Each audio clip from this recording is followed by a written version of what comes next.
મારું નામ મનોજ સોની, મારી દુકાન આ દુકાન નંબર 8 અંબા માતાના મંદિરના સામે છે। આ અંબા માતાનું મંદિર છે। આ અંબા માતાના મંદિરના સામેની ગલીનો રોડ એ લોકોએ ગઈકાલે રાત્રે બનાવ્યો। જે રોડ અત્યારે 12 કલાક હજુ પૂરા નથી થયા અને તેની હાલત તમે જોઈ શકો છો। અત્યારે અમે લોકો ઓબ્જેક્શન ઉઠાવી દીધી। એ લોકો આ કાંડ છુપાવવા માટે એ લોકો ઉપર ધૂળ નાખવા આવેલા, જે અમે નાખવા નહીં દીધી। બરાબર, આ તમે આ જુઓ, આ રોડ જુઓ,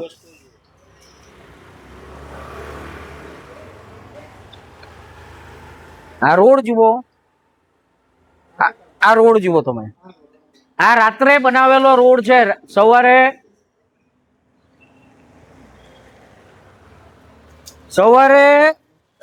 2 થી 3 ના ગાળામાં બનાવેલો આ રોડ છે, જેની અંદર આ ટ્રક ચાલી ટ્રકના ટાયર ઉપર પડી ગયા, આગળ ખાડા પડી ગયેલા છે।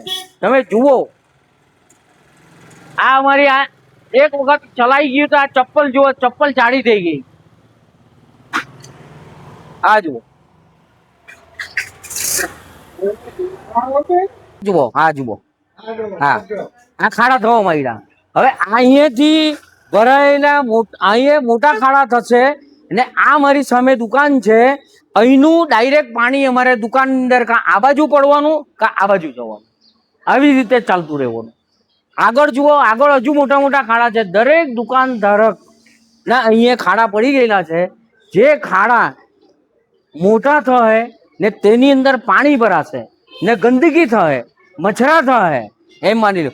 આ જોઈ લો, આ જુઓ, આ જુઓ, આ જુઓ, આ જુઓ, આ સવારે બનાવેલો રોડ છે।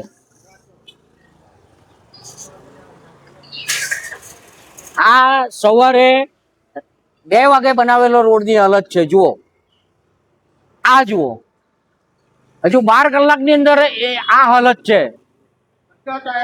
હજુ જરાક આગળ લો, આ જુઓ। હવે આ જગ્યા પર મોટા મોટા ખાડા થઈ જાય, આ મોટા મોટા ખાડા થશે એટલે દુકાનદારને તકલીફ, પાણી ભરાશે એટલે આ બાજુ ઉડશે કે આ બાજુ ઉડશે। આવનાર જનાર નાના નાના છોકરા લોકો, અહીંયા સ્કૂલ લાગેલી છે, 5 સ્કૂલ છે, દરેક છોકરા લોકોની ચાલવાનો રસ્તો આ જ ગલીમાંથી છે। એમ્બ્યુલન્સ 108ની એમ્બ્યુલન્સનો મેઇન રોડ આ જ છે। જ્યારે મોટા ખાડા થશે એટલે એની અંદર તકલીફ વધવાની।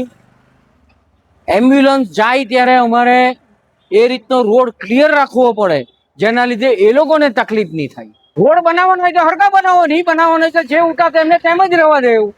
ખાલી આ રોડ બનાવવાનું નાટક બતાવીને થૂક ચોપડીને કામ કરવું, એના કરતાં જે હતું તે વ્યવસ્થિત અમને લાગતું હતું કે કમસે કમ ધૂળથી તો બચતા હતા ને। આ તો ધૂળ પણ ખાવાની, ખાડા પણ લેવાના, આવતા જતાને સાચવવાનો અમારે। કોઈ નાના બચ્ચા અહીંયા પડી ગયા, એમ માની લો કંઈ પણ થયું, દરેક સ્કૂલના અહીંથી બચ્ચા લોકો જાય છે। ની રોડ બનાવતે તો ચાલતે, પણ રોડ બનાવીને જે દૂ બનાવવાનું જેને કહેવાય તે નહીં કરાય। મારું નામ સુનિલ મોદી છે। મારી અંબામાતા મંદિરની સામે ગલીમાં મારી શોપ આવેલી છે, પાન કાર્ડનું સેન્ટર છે। અને અહીંયા આગળ ચોમાસા પહેલાં જ તમે રસ્તો બનાવવા માટે આવો છો અને અડધી રાતે રસ્તો બનાવો, અડધી રાતે લોકોને હેરાન કરો છો, લોકોને સૂવા નથી દેતા અને એ રસ્તો બનાવો પણ એવા બનાવો છો કે બીજે દિવસે ઉખડી જાય છે। અને આ ચોમાસા પહેલાં જ બનાવવાની શું જરૂર હતી? એના કરતાં અમારો જે જૂનો રસ્તો હતો એ સારો હતો, તો હમણાંથી અત્યારે બનાવવાની શું જરૂર હતી?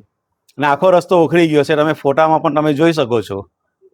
આજુબાજુ પણ રસ્તો પણ એવો બનાવેલો છે કે વચ્ચે રસ્તો બનાવ્યો ને આજુબાજુમાં થોડી ગેપ રાખ્યો છે। હવે એ ચોમાસાનું પાણી બધું એમાં ભરાઈને ગંદકી થશે, લોકોની તબિયત ખરાબ થશે, હેલ્થ પ્રોબ્લેમ્સ આવશે, તો શું કરવાનું? મારું નામ પુષ્પાબેન મહેશભાઈ કાપડિયા છે।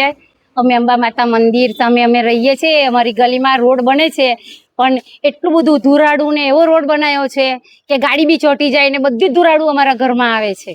ને રાતના નાના નાના છોકરા, એ લોકો 12 વાગ્યા પછી કામ કરવા આવે તો છોકરાઓ સૂતા હોય તો એ લોકો બી ઉઠી જાય ને આખી રાતનો ઉજાગરો થાય। 2 વાગ્યા લગીને અમારે ઉજાગરા થાય ને એટલી બધી ધૂળ ઉડે છે, આખું ઘર ભરાઈ જાય ને અમારે 2 નાના નાના છોકરા છે ને એટલું બધું ધૂરાડું કે બે અમારા નાના નાના છોકરા એટલું એ લોકો ઉધરસ ખાય છે કે માંદા થઈ ગયા છે। મારું નામ આશા ચૌહાણ છે। મેં વલસાડમાં MG રોડ અંબા માતા મંદિરના સામેની ગલીમાં મારી શોપ બી ત્યાં જ છે, ઘર બી ત્યાં જ છે. એ લોકો રાતના 2 વાગે આવે ને રોડ બનાવી કાઢે. એટલી બધી ધૂળ નાખી ગયા છે. અમારી કપડાની ઓપન શોપ છે, અમારા બધું માલ સ્ટોક બધું ખરાબ થઈ ગયું છે.